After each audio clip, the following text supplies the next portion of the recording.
My wife has been standing still for hours. My wife has suddenly stopped still, and before she stopped still, we were arguing about finances and about me.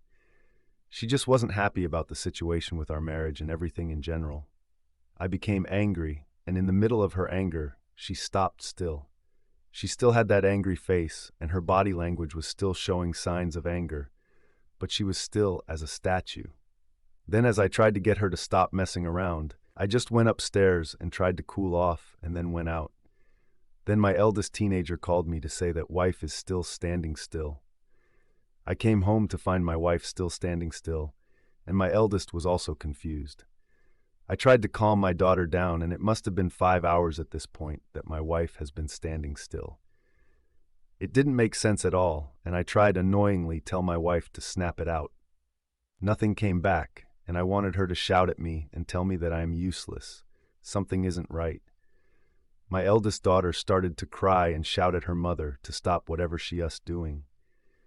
Then I saw a fly land on my wife's shoulder, and it never flew off. Another 5 hours went past, and that fly was still on my wife's shoulders. My wife was still stand still. Then my daughter came down all worried, and she was crying again. And when she touched my wife, she was suddenly standing still. My daughter wanted to hug my wife, but when my daughter's hand touched my wife's shoulders, my daughter is now still. Her face is in the crying motion, and I am bewildered now. I try to shout at my daughter to snap out of it, but she is now like my wife. Now it's my wife, my daughter, and that fly who are standing still. They even their facial motion and bodily movement are standing still. Then when my wife's parents came over, when they touched my wife, they too became standing still.